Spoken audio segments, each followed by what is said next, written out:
Bom, vamos lá, pessoal. Então, hoje, dia 3 de outubro, né, quinta-feira, hoje, Dia Nacional da Agroecologia. Beleza, Maria Luísa, vamos lá, simbora. Dia Nacional da Agroecologia, né, é esse dia, não é um dia tão, é um dia meio, para mim, meio complicado, né, é o dia da morte da Ana Primavera, né, em 2020, e esse dia ficou aí para o Dia Nacional da Agroecologia, de tanta importância que essa mulher teve aqui para a gente, né? Para o mundo, né? Pessoal, então hoje a gente está aqui reunido para falarmos das frutíferas nativas da Mata Atlântica, né? Vamos falar um pouco aí do aproveitamento dos frutos e dos beneficiamentos, né?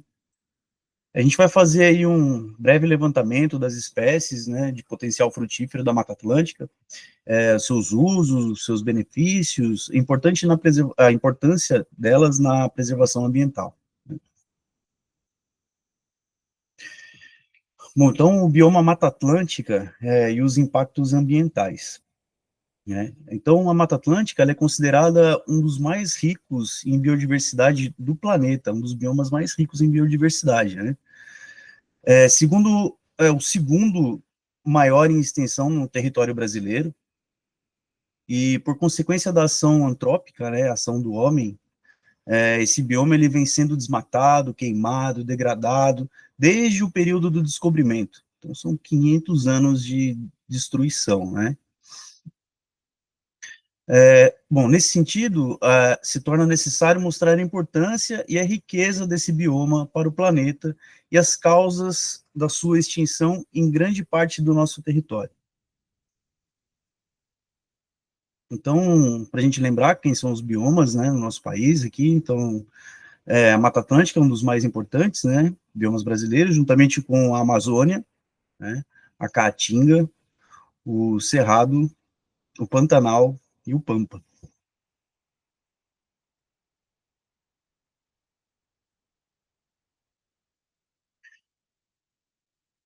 Bom, a Mata Atlântica ela possui mais de 20 mil espécies vegetais, né? Sendo que mais de 7.400 são endêmicas, ou seja, são encontradas na Mata Atlântica.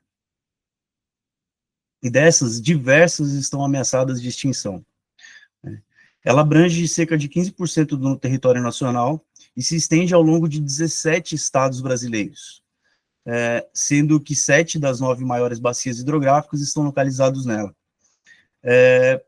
Das plantas que a gente tem hoje na lista de extinção, a gente tem o pau-brasil, a araucária, a jussara, o jequitibá, o jacarandá, a braúna, a cabreúva, né? A gente ouviu ela ali, né, essas plantas na música, né? Boa noite, Vanessa.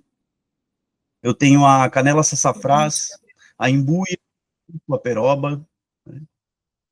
A palmeira jussara, né? E dessas bacias hidrográficas que fazem parte aqui da Mata Atlântica, a gente tem a do Rio Paraná, a do Rio Tietê, a do São Francisco, do Rio Doce, a do Paraíba do Sul, né, que passa aqui pelo vale, né, do Paraíba, onde a gente está, a do Paranapanema e o Ribeira de Iguape. Boa noite, Laura. Sejam todos bem-vindos. Bom, a importância desse bioma, ela está relacionada tanto econômica quanto ecologicamente. Suas formações florestais, eles ajudam, por exemplo, na regulação do clima, né, na proteção do solo. Outro ponto é que a Mata Atlântica encontramos também uma grande variedade de espécies animais, vegetais, que possuem diversas aplicações econômicas. Bom, várias espécies vegetais são usadas na alimentação, para obtenção de madeira e como matéria-prima para a fabricação de medicamentos e cosméticos. Bom, infelizmente, o uso do bioma da Mata Atlântica e os impactos ambientais descontrolados da biodiversidade dessa floresta têm causado uma grande destruição desse importante bioma.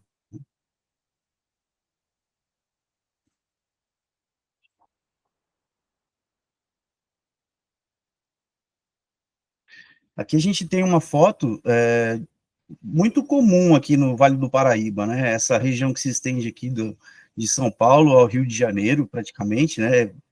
Sai de próximo a São Paulo, nasce ali em Salesópolis, né? Passa por Guararema e vai descer no sentido Rio de Janeiro. E foi uma área que foi muito degradada, né? Primeiro a mata foi derrubada, então veio o ciclo do café e os outros ciclos, né?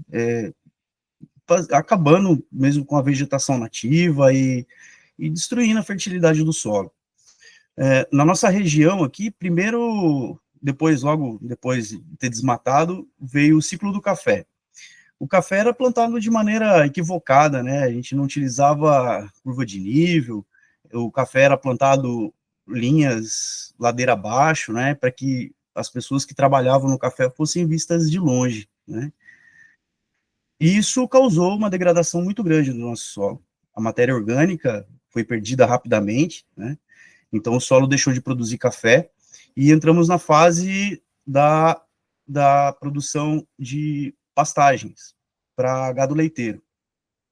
Hoje a gente vê a degradação das fazendas de gado leiteiro, né?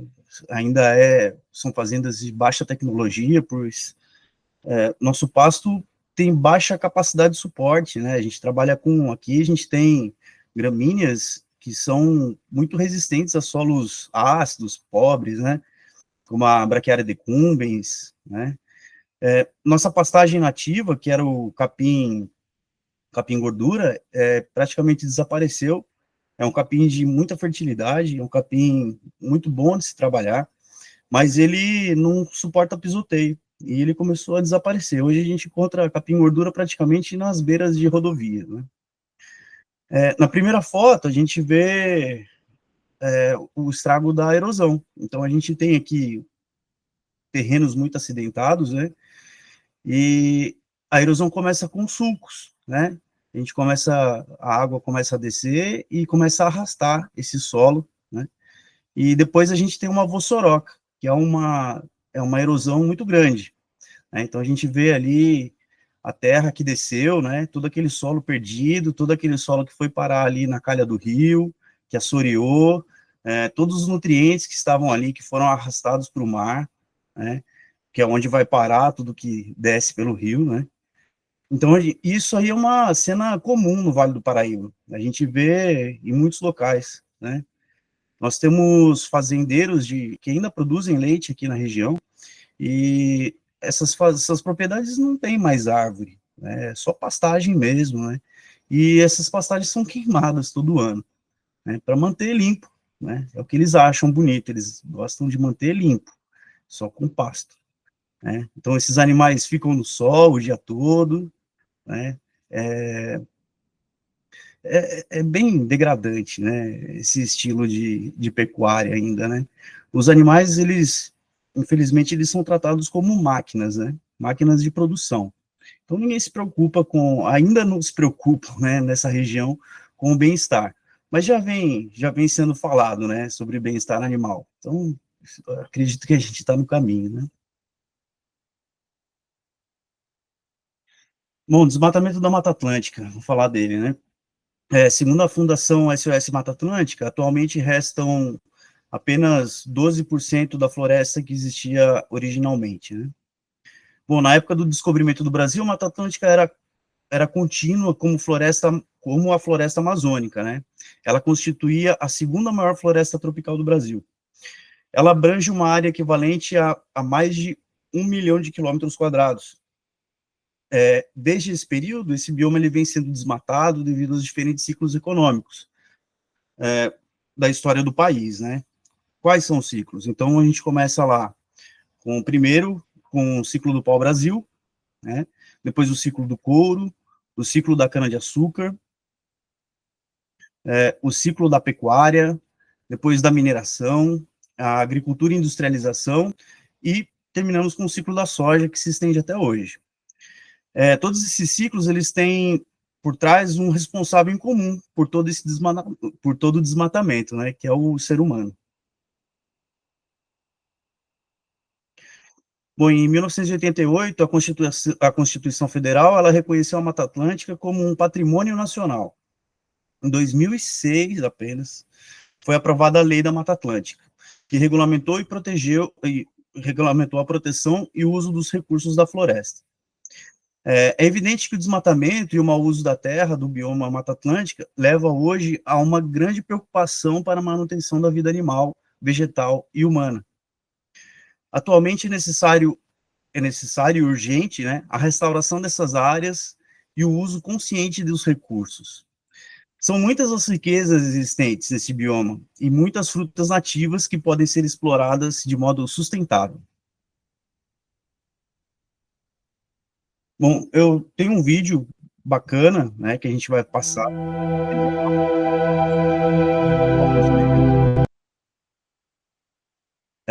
Ele vai falar um pouco sobre a floresta atlântica, né, a floresta atlântica, que é a mais antiga da América do Sul. É um vídeo aí da TV Brasil, bem bacaninha, e vou passar e depois a gente discute.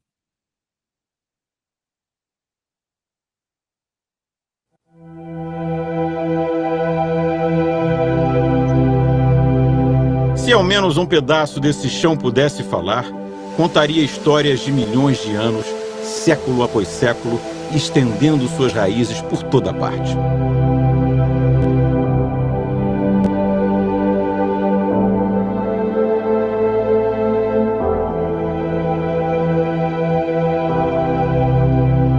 Quem mora na região mais populosa do Brasil, respira, bebe e vive da floresta, ainda que jamais tenha posto os pés nela. E cada brasileiro, por definição, compartilha o mesmo berço ancestral que viu o país nascer e se expandir. O leito litorâneo de verde intenso e águas abundantes. A Mata Atlântica.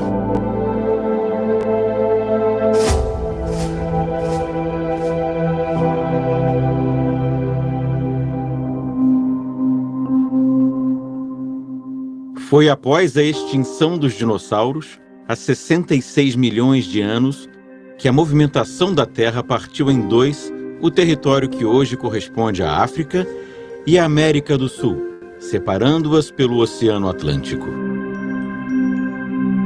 Com o passar dos séculos, os sedimentos de rochas milenares foram se depositando às margens do oceano, criando condições para a natureza florescer. Tão antiga é a Mata Atlântica que nela talvez residam as origens de parte da flora da Amazônia. A suspeita é de que há muito tempo as duas maiores florestas sul-americanas tenham sido conectadas por faixas de terra. Através delas, espécies da mata oceânica, mais madura e estabelecida, chegavam até a floresta equatorial, jovem e ainda em formação. Isso explicaria semelhanças e espécies em comum nos dois biomas.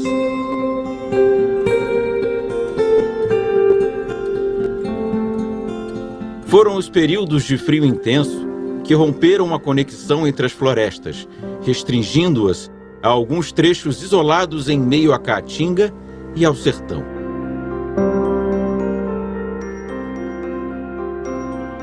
É difícil imaginar como a Mata Atlântica se parecia em um passado tão distante. Quando os portugueses chegaram e se depararam com os povos indígenas que aqui habitavam, a ocupação humana na região já durava cerca de 10 mil anos. Ainda assim, a mata se estendia por uma área em torno de 1.300.000 quilômetros quadrados, derramando-se por 17 dos atuais estados brasileiros do Nordeste ao sul do país.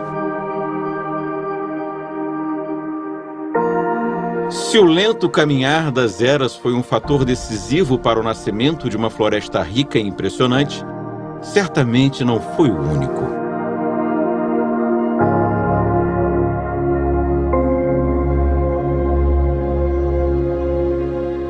O trabalho paciente da natureza encontrou no clima um aliado e uma ferramenta ao mesmo tempo.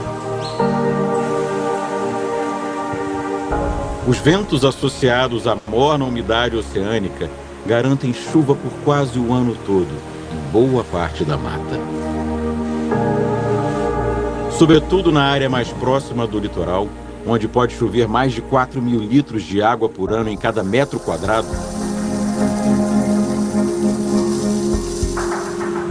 Quantidade mais que suficiente para deixar uma grande cidade debaixo d'água por muito tempo. É que por ali, os paredões montanhosos formam uma barreira que recebe a maior parte dos temporais. Nos pontos em que a floresta se afasta do oceano, rumo ao interior do Brasil, as chuvas são um pouco menos frequentes. O clima predominante é tropical e úmido, e as temperaturas variam entre 15 graus na porção mais ao sul do continente e 25 na costa litorânea. Elementos também fundamentais para a trama da mata, tecida de forma tão cuidadosa pela terra que a cada trecho muda de fisionomia, acrescenta ou suprime espécies, se adapta. E pode até aparentar para olhos desatentos um enganoso vazio. Mas não demora para que mesmo nestes pedaços a exuberância e fartura de vida logo se revelem.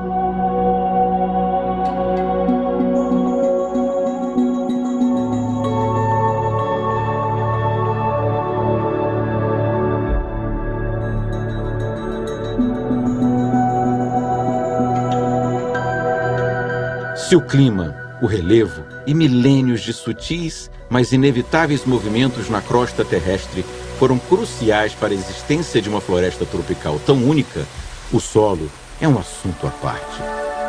É que a fertilidade dele depende de fatores externos. Por si só, o solo da Mata Atlântica não retém água nem é particularmente rico em nutrientes. Há trechos em que a terra não permite que as raízes das plantas avancem. Outros em que o solo pode se tornar ácido e tóxico, caso a cobertura natural de vegetação seja retirada. Mas então como, de um chão complicado e cheio de desafios, brotou uma impressionante diversidade? Chuvas e calor fazem sua parte, tornando a terra mais profunda, argilosa e rica em ferro. Mas este não é o único segredo que a Mata Atlântica guarda escondido debaixo do seu tapete de folhas. O que ocorre é um caso clássico de que o que veio primeiro, o ovo ou o pássaro. Isso porque a ordem natural das coisas é um pouco diferente do que se poderia pensar. Em vez de a vegetação se desenvolver de acordo com o solo, aqui é o contrário. As folhas e frutos que caem das plantas se depositam sobre o chão como uma manta, 2 vezes mais pesada nas florestas tropicais do que naquelas de países de clima frio. Aliada à ação de bactérias, cupins e fungos, essa manta se decompõe rapidamente, formando uma camada nutritiva que fertiliza o solo. A camada, chamada de serapilheira, é o alimento que a mata produz de forma incessante para o seu próprio sustento. E a partir dela, cria condições para crescer, expandir e se renovar. Uma prova da inteligência instintiva da Terra, onde o acaso, se existir, já foi testado milhões de vezes ao longo das eras. E mesmo um inseto cumpre um papel importante no equilíbrio natural. Se as plantas influenciam no solo, ele também desempenha um trabalho complexo, que influencia na vegetação. A maneira como as espécies se distribuem em determinados espaços varia de acordo com a profundidade e necessidade de cada planta. Solos vermelhos escuros, por exemplo, acomodam melhor espécies que precisam de grande quantidade de nutrientes. A Mata Atlântica está longe de ser uma floresta uniforme, com as mesmas características em toda a sua extensão. É justamente na variedade que reside sua importância e seu caráter ímpar. Quando comparada a outras florestas tropicais, no continente africano e no sudeste asiático, ou a florestas de clima temperado, como as da Europa e da América do Norte, a Mata Atlântica apresenta maior diversidade de espécies. São cerca de 20.000 tipos de plantas diferentes, muitas que só existem aqui, e que por isso precisam de proteção para não desaparecer.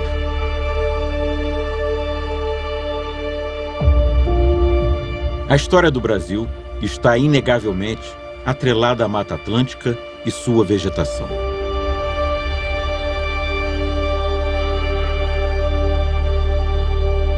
Foi nas bordas da floresta que o país se fez conhecer para o resto do mundo, com a chegada dos portugueses. E avançando mata dentro, as primeiras vilas foram surgindo. Até o nome do país é um testemunho dessa relação. Uma referência ao vermelho escuro, como brasas, de uma árvore encontrada pelos portugueses e que se tornou o primeiro produto de exportação da colônia, o pau-brasil. A espécie era usada na fabricação de corantes e de instrumentos musicais, e foi tão comercializada que se tornou rara. Ainda hoje é considerado um perigo de extinção.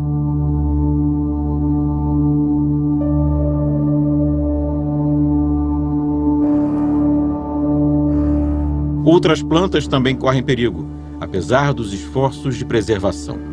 É o caso do palmito jussara, uma palmeira encontrada ao longo de toda a Mata Atlântica e em alguns trechos do Cerrado.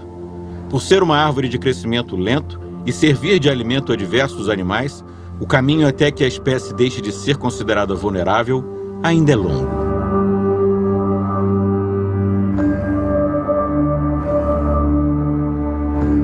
Entre o Nordeste e o Sul, fatores como o clima, a altitude e o regime de chuvas contribuem para que cada trecho seja variado e único. Mais próximo da costa litorânea, por exemplo, predominam as plantas de médio e grande porte, como o cedro ou o jequitibá, a maior árvore da Mata Atlântica, que pode chegar a 30 metros de altura por 4 de diâmetro. Além de viver por muitos anos, mais até do que a idade do Brasil.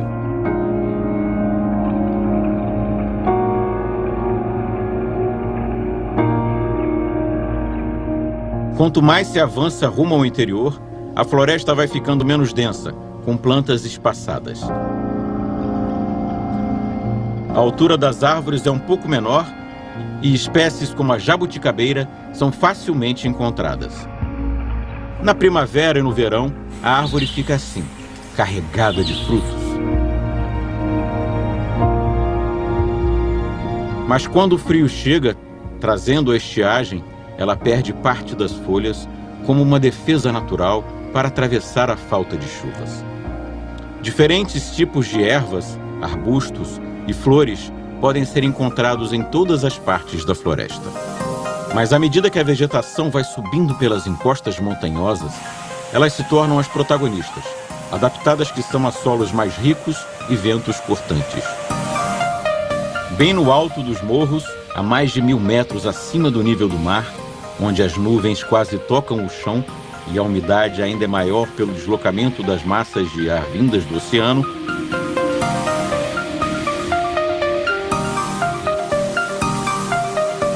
o cenário é dominado por fungos, musgos, orquídeas e bromélias, que também aparecem em outras altitudes.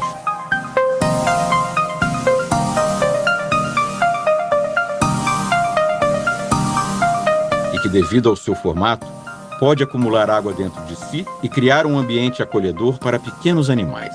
A vegetação tem funções importantes no bom funcionamento do planeta e nas condições para a vida humana. Não só produz oxigênio e retira gás carbônico da atmosfera, como também ajuda a proteger o solo do desgaste causado pelas águas e ventos, o que reduz as chances de deslizamentos e enchentes. Além de fornecer matéria-prima para diversas atividades econômicas e regular o clima, a mata também guarda um enorme potencial farmacêutico natural, em espécies que apenas há pouco tempo começaram a ser pesquisadas mais a fundo. E que podem, a partir de novas descobertas, representar a cura para muitas doenças.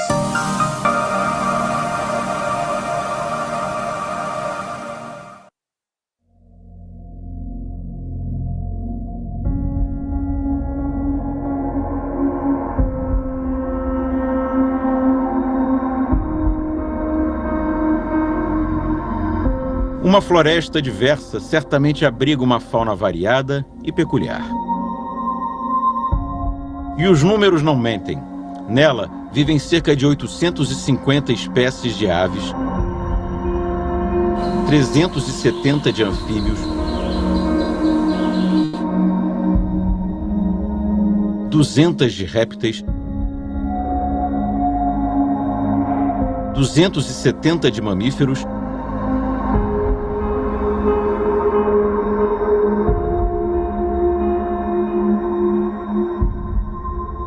350 de peixes.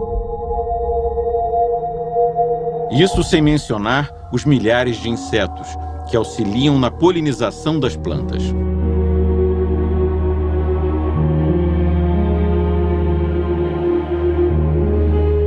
Cada animal é parte da lógica da floresta. Enquanto retiram da terra o que precisam para viver, também cumprem sua parte para garantir que ela sobreviva.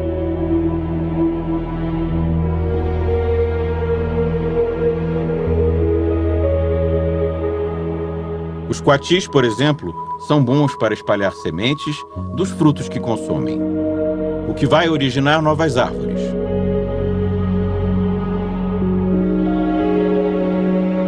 Algo que tucanos e outras aves também fazem.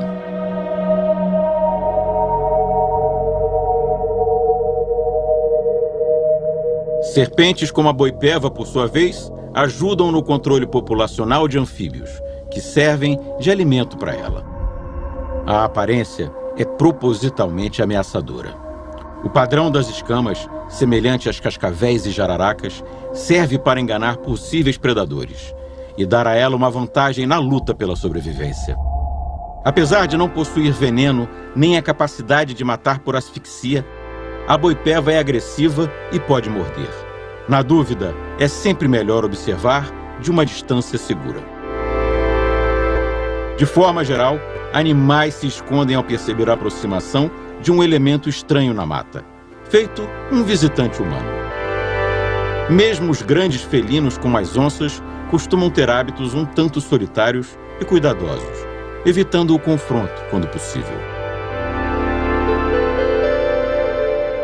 As preguiças, que dormem durante boa parte do dia e são mais ativas de noite, costumam escolher locais discretos para passar o dia e pegar sol com segurança. Os movimentos vagarosos, resultado do metabolismo lento, tornam a espécie vulnerável à ação de predadores. A floresta tem vegetação variada, solo firme, ferramentas de autossustentação.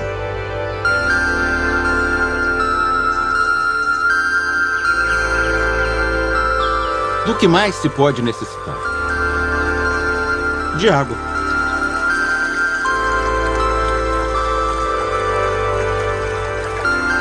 145 milhões de pessoas moram nos 17 estados de Mata Atlântica.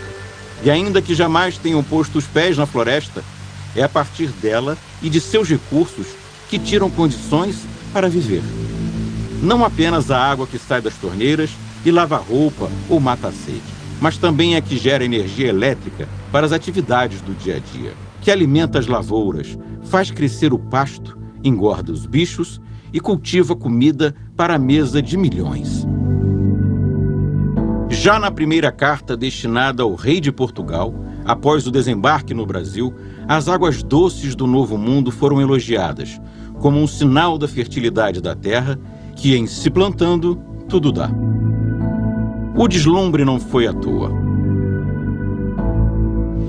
O Brasil é dividido em 12 regiões hidrográficas, uma delimitação adotada apenas para fins administrativos. Cada região agrupa bacias hidrográficas e conjuntos de rios próximos, ainda que não necessariamente conectados. 9 delas ficam na Mata Atlântica e estão relacionadas a rios importantes, como o São Francisco, o Paraná e o Paraguai. Ainda assim, a maior parte da água doce do país está na Amazônia, um índice que alcança a casa dos 80%. Toda essa água chega até os demais estados por meio de um complexo ciclo de evaporação e condensação. O sol e as altas temperaturas transformam as águas de oceanos, lagos e rios em vapor. Este vapor se une ao da transpiração das plantas e forma nuvens de chuva, que são levadas pelos ventos a várias partes do país, onde caem e se infiltram no solo, escorrem pela terra e retornam aos rios, de onde recomeçam o ciclo. Em alguns casos, a água infiltrada no solo pode se acumular até atingir a superfície. E assim se formam as nascentes, cuja preservação é garantida por lei. Todo esse processo gera mais de 1 trilhão de metros cúbicos de águas subterrâneas por ano, que contribuem de forma significativa para o volume dos rios, que, por sua vez, vão desaguar no oceano.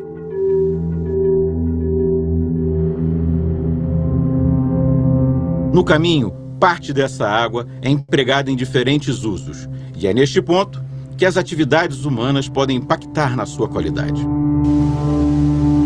Uma forma simples de melhorar a qualidade dos mananciais de água é a solução oferecida pela própria natureza. Manter de pé as matas ciliares, aquelas localizadas às margens de rios e córregos. Elas ajudam a proteger a água de sedimentos e detritos trazidos pela chuva. Impedem também a queda de barreiras, que poderiam depositar terra no fundo dos rios, reduzindo sua profundidade. E reduz ainda a quantidade de agrotóxicos, que chegam até os cursos d'água. Já a ausência de matas ciliares pode provocar até o aparecimento de pragas em lavouras. Todos só têm a perder quando não se permite que a natureza siga seu curso. Desde que a humanidade deixou de viver da coleta e aprendeu a cultivar o próprio alimento, quase todos os povos, em maior ou menor grau, modificaram o ambiente ao seu redor para estabelecer uma vida diferente da rotina nômade dos primeiros homens. Hoje, o objetivo é outro: encontrar fórmulas que alinhem desenvolvimento econômico e respeito à natureza. O equilíbrio entre animais e o meio ambiente não é uma ideia nova. Desde a antiga Grécia, pensadores descreviam a Terra como um lar natural que precisa de cuidados. E no passado, já foram feitas experiências bem-sucedidas de recuperação ambiental. Uma delas ocorreu bem aqui, no Brasil do século XIX. Na época, a população do Rio de Janeiro, então capital do Império, sofria com as secas constantes. E para tentar proteger as fontes de água, as terras ao redor das nascentes foram declaradas protegidas pelo imperador Dom Pedro II. Logo, fazendas e chácaras foram desapropriadas pela coroa para dar lugar a um monumental empreendimento: reflorestar a mata degradada e regenerar a vegetação. Ao final de 13 anos, foram plantadas mais de 100 mil mudas de espécies nativas, em sua maioria. A iniciativa, a primeira desenvolvida na Mata Atlântica, deu origem à Floresta da Tijuca, hoje parte de um parque nacional em meio à cidade do Rio de Janeiro.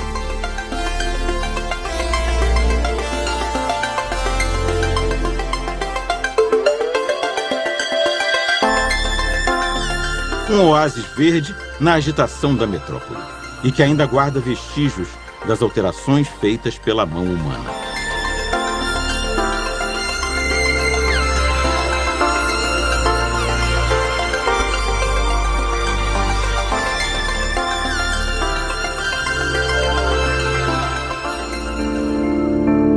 Outras unidades de conservação se espalham pelo país ao longo da área antigamente ocupada pela mata.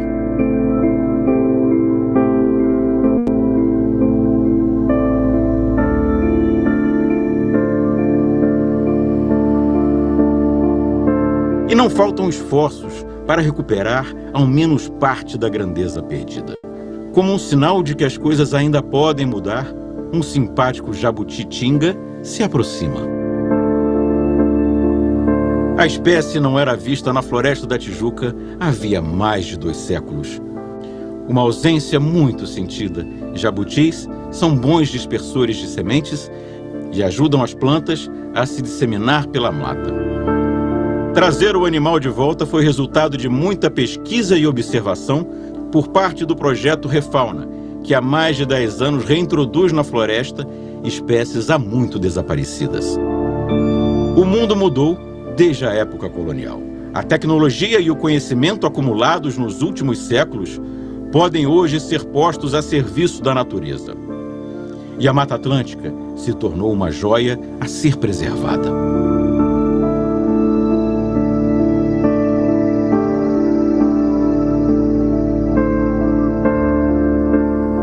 Se por um lado não se pode restaurá-la às dimensões de antes, por outro lado, é possível fazer adaptações para que o ontem e o hoje convivam em harmonia.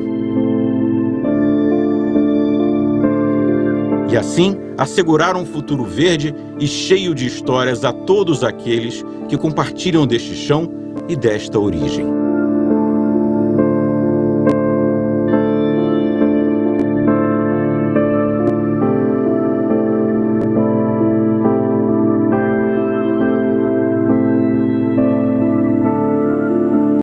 Estava falando da quantidade de chuva, né? Ele disse que caem 4.000 milímetros de chuva por ano.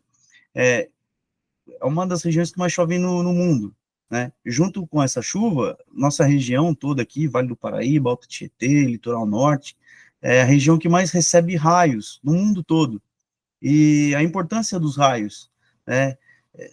Esses raios, quando eles descem da nuvem para o solo, eles ionizam o ar, ionizam a atmosfera.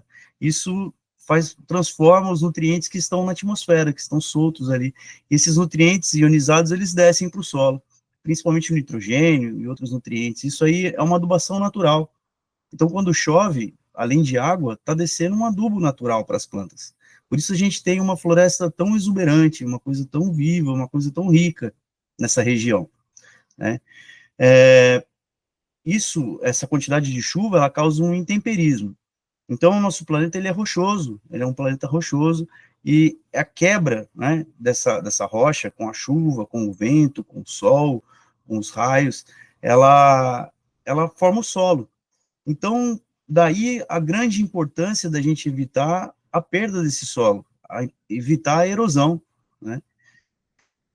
Outra coisa muito importante desde que a América do Sul separou do continente africano, são 60 milhões de anos. Desde essa época, a natureza vem fazendo um melhoramento genético nas plantas, e plantas que só existem aqui. Então, quando a gente desmata sem conhecer as plantas, sem ter ideia do que a gente está fazendo, né, simplesmente desmatando, a gente está perdendo um banco genético de milhões de anos. Isso tem uma importância muito grande, né? Bom, ele falou também da serrapilheira, né? A serrapilheira, essa camada de matéria orgânica que cobre o nosso solo. É a camada viva do solo, é onde estão os micro-organismos, né? E os macro também, né? E muito importante são os cupins e as formigas. E a gente simplesmente não quer ter esses animais ali, né? A gente não quer ter formiga, não quero ter cupim, a gente usa uma porção de veneno para acabar. E, felizmente, são animais que dificilmente a gente vai conseguir acabar com eles, né? Eles estão sempre nos locais onde precisa estar, né? Então, o local desmatado vai ter cupinzeiro, um local desequilibrado vai ter formigueiro, porque esses animais, eles estão melhorando esse solo. Os cupins, as formigas, eles estão levando matéria orgânica para dentro do solo e tornando o solo rico novamente, né? E uma coisa que ele comentou ali, que ele pergunta quem vem primeiro, né? O ovo ou o pássaro? Pessoal, sempre primeiro é o ovo, né? Bom, vamos falar então, entrar no assunto das frutas nativas da Mata Atlântica e a riqueza da família das mirtáceas, tá? Bom, as frutíferas, as mirtáceas são a goiabeira, o araçá e algumas outras aí, que a gente vai falar delas logo menos aqui. Bom, essas frutíferas nativas da Mata Atlântica são aquelas que existem no território brasileiro muito antes da chegada do ser humano. Portanto, quando se diz que uma fruta é originária de um país, ele quer dizer que ela é nativa dessa região. Essas frutas se apresentam como base para uma diversificação da cadeia alimentar e são fontes de diversos nutrientes. Dentre as frutíferas nativas da Mata Atlântica, a família das mirtáceas ganha destaque, né, pela vasta diversificação de seus frutos e o potencial para uma nova atividade agrícola. A gente vai ver ainda, logo menos aqui, a família das mirtáceas, a gente vai ver o quão importantes são essas plantas para a agricultura, para o ser humano. Bom, frutas nativas da Mata Atlântica. Essas frutas já faziam parte da cadeia alimentar dos povos indígenas muito antes da chegada dos colonizadores portugueses, né, aqui ao Brasil. Bom, essas frutas, elas só não entram em extinção devido a estar em áreas de menor acesso à agricultura contemporânea e moderna, e conseguem se propagar espontaneamente nesse bioma. Ou seja, a gente tem locais que não são interessantes para a agricultura moderna, então esses locais ficaram meio que intocados, né? Os locais de difícil acesso, né? Eu trabalhei numa fazenda em Campos do Jordão, que era uma mata de pinhais, tinham muitas araucárias, e na região toda da fazenda, em volta, tinha uma serraria antiga, né, que foi extinta depois que foi proibido o corte das araucárias, né, e a gente encontrava uma araucária centenária, milenária, eu acredito, porque era uma araucária que precisava de 8 pessoas para dar a volta nela. São 8 pessoas de mão dada para ficar em volta dessa árvore. E essa árvore, ela só não foi cortada, segundo os próprios trabalhadores lá antigos da serraria, porque ela ficava numa área que não tinha como tirar a madeira de lá. Então ela ficou, foi a única que sobrou. Hoje a gente tem araucária lá que tem 50, tem 40, 30 anos, mas igual a essa, nenhuma mais, só tem uma. Bom, as plantas que conseguem se propagar espontaneamente. Essas plantas são plantas adaptadas ao nosso solo, adaptadas ao nosso clima. Então, são plantas que a gente precisa trabalhar com elas. São plantas nativas, são plantas daqui, né? São plantas que já estão aqui há muito tempo, então não tem porquê, né? Eu tenho porquê, mas eu tenho que começar a aprender a trabalhar com essas plantas. Bom, o Brasil ele se destaca pela vasta biodiversidade biológica e é um dos principais centros de diversidade de espécies de frutas do mundo. Em contrapartida, grande parte dessas espécies frutíferas são pouco exploradas e de aptidão agrícola desconhecida. Ou seja, faltam estudos. Sobram estudos sobre as convencionais, sobram estudos sobre a uva, a maçã, a pera, o mamão, mas das nativas temos pouquíssimos estudos. Bom, a família das mirtáceas, ela apresenta um maior número de espécies com potencial para ser comercializado in natura e processado, sendo a grande maioria dessas encontradas na Mata Atlântica. Bom, apesar de vários estudos mostrarem os efeitos benéficos das frutas nativas, muitas delas ainda não possuem um plantio comercial e ainda não foram inseridas na agricultura brasileira. Seja pelos aspectos socioculturais, forma de exploração extrativista, falta de tecnologia para a produção em escala e até mesmo pela falta de conhecimento do seu potencial de aproveitamento. Nós não conhecemos essas frutas ainda a fundo. Bom, essas frutas nativas, elas ainda são desvalorizadas comercialmente, mas elas vêm ganhando um destaque como alimento nos últimos anos devido à sua composição e comprovados benefícios à saúde. Começamos a entender que essas plantas, elas trazem benefícios à nossa saúde. São cultivadas e utilizadas basicamente a partir do saber popular e têm importância local nos sistemas de produção e no consumo, sendo altamente adaptadas aos ecossistemas onde elas aparecem, né? Além de deliciosas quando consumidas frescas, possuem grande versatilidade em usos culinários, né? Então, a gente pode consumir in natura, ou podemos processar essas plantas, que é a chave para trabalhar com essas plantas nativas, né? Elas são plantas, são frutos de alta perecibilidade. Então, a gente precisa aprender a conservar esses frutos.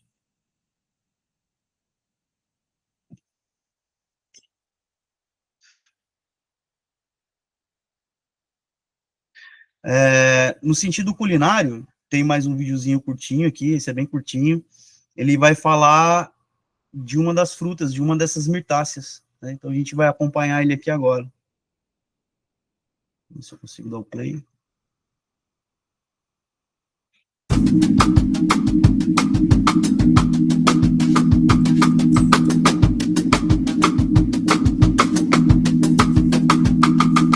No programa de hoje, nós vamos falar sobre frutas brasileiras. E você sabia que o Brasil possui mais de 1000 tipos de frutas nativas catalogadas?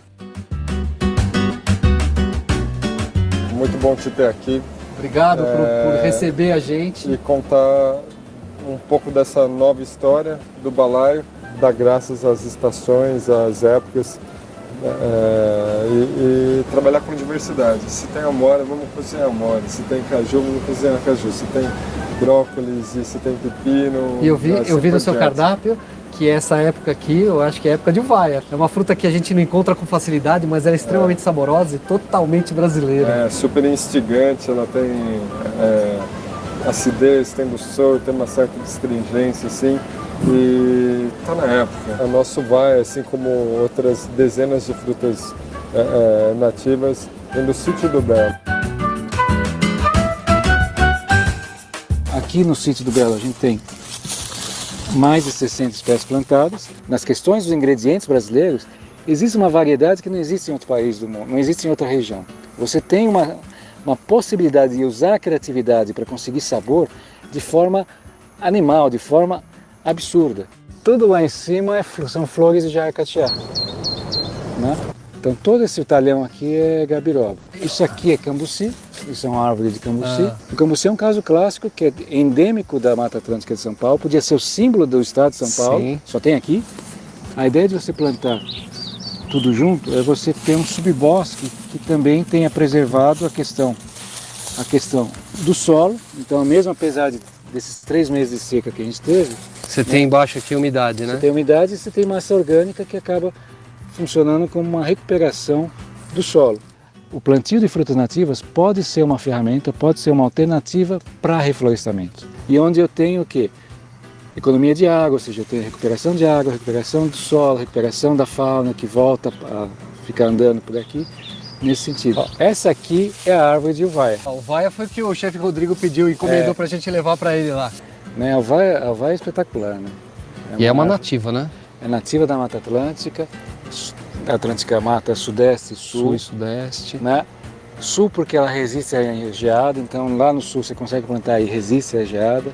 Aqui em São Paulo produz muito bem. A questão do sabor, então a gente acredita bastante na questão do sabor da uvaia, né? Que ainda vai ser um grande hit. Vocês deram sorte que agora é a época da uvaia. Quanto mais amarela, mais aromática. A gente produz mais de 5 toneladas de uvaia a cada colheita.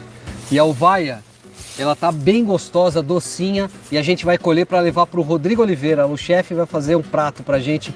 Rô, conta pra gente o que você vai fazer com a uvaia que nós trouxemos lá do Sítio do Belo. Eu pensei num ceviche, então beiju-pirá, fresquíssimo, cebola roxa, que a gente deixa ela marinando em água gelada, e é fundamental para um bom ceviche. Usar limão cravo e limão Tahiti, coco, também fresquíssimo. Além de dar textura, vai trazer untuosidade, um toque de sal. Muito bem, está pronto. Aí você vai cortar aí a uvaia. Leite de tigre de uvaia, que tem como nos leites de tigre clássicos, cebola, alho, um toque de salsão, as aparas do peixe. E para acompanhar, chips de cará. Olha que prato lindo, super colorido, um prato com muita criatividade, porque o Rodrigo fez aqui um ceviche de bijupirá com a leite de tigre de uvaia. Eu estou sentindo um aroma aqui de frescor maravilhoso. Tudo com uma crocância, adorei. Parabéns, viu, Rô? Esse prato é sensacional. E siga a gente nas nossas mídias sociais. Então, pessoal, a gente está aqui, ele estava falando da uvaia, né? Utilizando a uvaia, essa fruta nativa, uma fruta espetacular. Na região que a gente mora aqui, no sítio, a gente já conhece aqui há mais de 40 anos, e não tinha uvaia na região, né? No bairro todo, os vizinhos, ninguém tinha mais uvaia. E eu fui conhecer a uvaia na casa da minha avó, que é uma pessoa que foi da roça para a cidade, que levou suas plantas que gostava, né? E lá na casa dela tinha uma uvaia muito, muito bonita, e lá que eu conheci, né? Inclusive, as plantas de uvaia que a gente tem hoje aqui no sítio são descendentes lá dessa planta da minha avó. É interessante ele falar da sazonalidade, né, dessas plantas. Muitas vezes a gente é muito fechado, né, a gente quer consumir o mesmo produto todos os dias, eu quero comer meu mamão todo dia, chupar minha laranja todo dia, né, e para que isso aconteça, a gente tem um custo muito alto, um gasto de energia absurdo, né, porque essas plantas não produzem o ano inteiro numa mesma região, então elas precisam muitas vezes vir de longe, ou elas precisam de agrotóxicos para produzir, né? Mas o que é a sazonalidade, né? O que é esse alimento sazonal? Ele é aquele que é colhido de acordo com a sua época de safra natural, né? Sem a necessidade de intervenção tecnológica. Aproveitar esses alimentos sazonais significa a gente ter respeito com a sustentabilidade, já que reduz a necessidade do uso de energia e agrotóxicos, né? Então, a gente precisa estar mais aberto a experimentar coisas novas, a aprender a utilizar o que está na época, né? Essas frutas sazonais, a uvaia que ele acabou de mostrar, ela dura poucos dias, poucas semanas, né, a safra dela, mas depois dela veio outras plantas, né, e a gente precisa aprender a usar as plantas na época de produção delas, né, e utilizar o que está mais perto da gente, né, a gente muitas vezes traz coisa de outros países, né, e tudo isso tem um custo, né, um custo energético muito grande. Já que a gente está falando da uvaia, já falamos da família das mirtáceas, a gente vai continuar nas mirtáceas. Então, no Brasil, essa família ela é representada por arbustos ou árvores, né? E apresentam características comuns em relação às suas estruturas vegetais, tais como a presença de estruturas secretoras de óleos essenciais nos órgãos vegetativos e reprodutivos também, nas flores, né? Ela possui o tronco com casca lisa, que se renova a cada ciclo de crescimento. Esses óleos essenciais, eles são produzidos geralmente pelas flores, pelas folhas, né? Aqui a gente já destilou algumas plantas, a gente já destilou a pitanga. A pitanga dá um óleo essencial maravilhoso, muito aromático, é um óleo essencial diferenciado. E esse óleo essencial tem várias aplicações. O hidrolato, que é um produto da extração, né, desse óleo essencial, ele é excelente para a pele, né? Então a gente utiliza no cabelo, na pele do rosto, tem muitas propriedades medicinais, né? Bom, com respeito ainda às mirtáceas, né, as suas flores são hermafroditas, geralmente de coloração branca, com numerosos estames e um ovário ínfero. Então, ela tem muitos estames, ela tem a parte reprodutiva, né, masculina, e ela tem um ovário logo abaixo ali das pétalas, né? Bom, os frutos são carnosos, ricos em água e carboidratos, macronutrientes como sódio, potássio, fósforo, magnésio, cálcio, apresentando sementes envolvidas por uma polpa carnosa, de coloração e tamanhos variáveis, além de polinização realizada predominantemente por insetos e animais. A gente vai ver mais para frente um relato de um senhor sobre a polinização feita pelas abelhas, né? E ele conseguiu, na propriedade dele, dobrar a produção de frutos por conta dele inserir as abelhas nativas, né? As abelhas sem ferrão, as meliponídeas, né? E hoje a agricultura não se preocupa com esses animais, né? Então a gente acaba perdendo produtividade por conta de focar na produtividade de outras culturas, né? Então a gente falou na de agrotóxicos sobre os neonicotinoides que já foram proibidos na Europa e que são mandados para a América do Sul, principalmente para o Brasil, e eles são matadores de abelhas, né? Então a gente tem um problema muito grave aí, né? Uma perda de produtividade dessas outras plantas muito grande por conta de soja, por conta de outros produtos, né? Bom, as mirtáceas brasileiras geralmente não produzem madeira valiosa, né? São madeiras tortuosas, né? Mas são madeiras pesadas, madeiras muito boas, né? Restringindo-se ao fornecimento de lenha e utilização de pequenas peças ou objetos de outras formas de uso local, em artesanatos, né?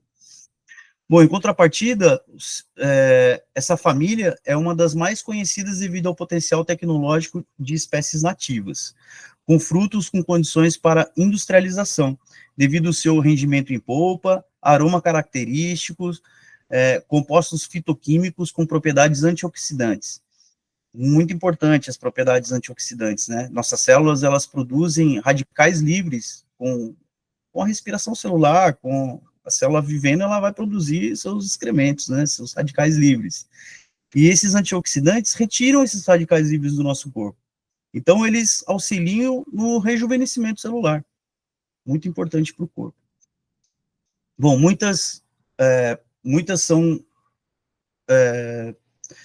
muitas são as frutíferas de grande importância que pertencem a essa família.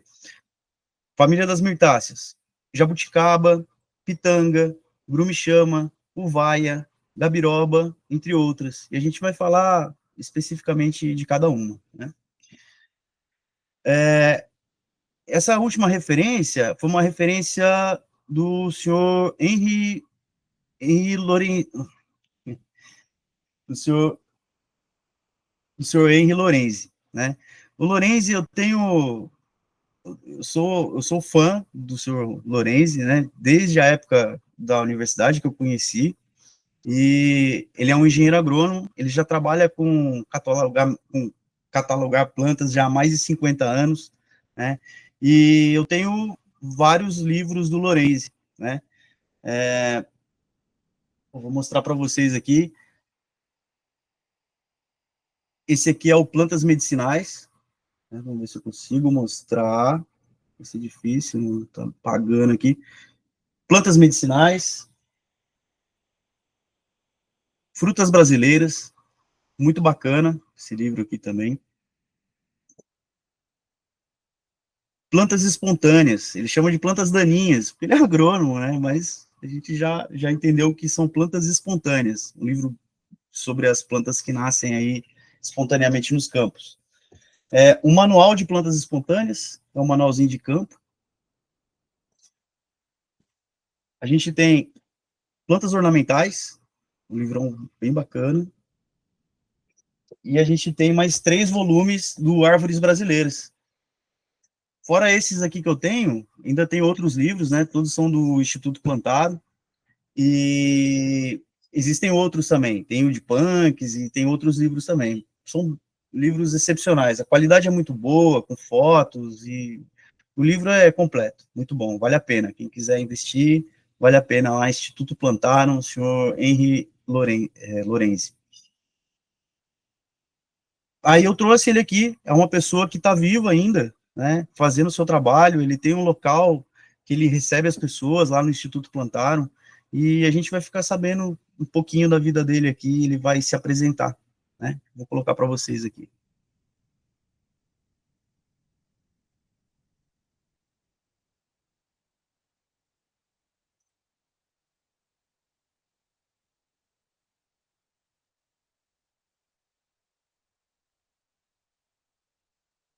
Se eu conseguir, né?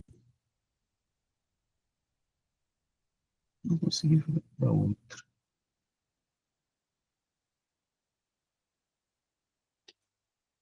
Não tá indo. Mas, pessoal, procurem lá no YouTube, tá lá. Visita a Mata Atlântica com Henry Lorenzi, né? Ele vai mostrar lá o jardim do Instituto Plantarum, ele vai se apresentar, vale super a pena ver esse vídeo aí. É só colocar lá no YouTube e fica super fácil da gente ver lá, tá bom? Bom, então, exemplos de frutas nativas da família das mirtáceas da Mata Atlântica. Então, aqui a gente vai começar a entrar em exemplos da família das mirtáceas, né? Existem diversas espécies de frutas nativas da Mata Atlântica, pertencente à família das mirtáceas, que são saborosas e com potencial muito grande para a diversificação de fontes de nutrientes, como atividade agrícola e ainda, assim, pouco conhecidas pelos consumidores brasileiros. Sendo assim, alguns exemplos de espécies dessa família, com grande potencial para o uso alimentar da população, para exploração agrícola e diversificação de renda do produtor. Então, são as principais da família mirtácea, mas a gente vai ver outras famílias também. Então, a gente começa pela uvaia, né, que a gente viu ali com o chefe. O nome da uvaia é Eugênia piriformis. Ela vem do tupi, o nome uvaia, né, vem do tupi, vem provavelmente de ubaia ou ibaia, né, que significa fruta ácida. Ela tem muita acidez, é uma fruta bem azeda, mas ela é muito aromática, ela tem um aroma bem característico, muito agradável. Ela também é conhecida como orvalha, uvalha, fruta do mato. Ela é originária da floresta atlântica, né, desde São Paulo até o Rio Grande do Sul. O consumo da uvaia ali pode contribuir para o controle de doenças crônicas, né, como obesidade, diabetes, câncer, doenças cardiovasculares e degenerativas, e também diminuir os processos inflamatórios. Hoje a nossa alimentação é muito rica em ultraprocessados, e esses ultraprocessados, eles inflamam o nosso corpo, né? Então, o consumo dessas frutas, eles auxiliam o nosso corpo. Bom, é uma árvore de pequeno porte, né? Tem o tronco reto, é dividido em varas, né? Ele solta algumas varas retas, né? Daí a utilização da madeira, né? É uma madeira pesada, uma madeira boa, né? O tronco ele é reto, geralmente descamante. A madeira é considerada pesada e resistente, com excelente qualidade e durabilidade. A gente pode utilizar a madeira dela para lenha, carvão, mourões, né? Normalmente são florescimentos entre os meses de agosto e setembro, com maturação dos frutos em novembro e dezembro. Agora ela está em flor, né?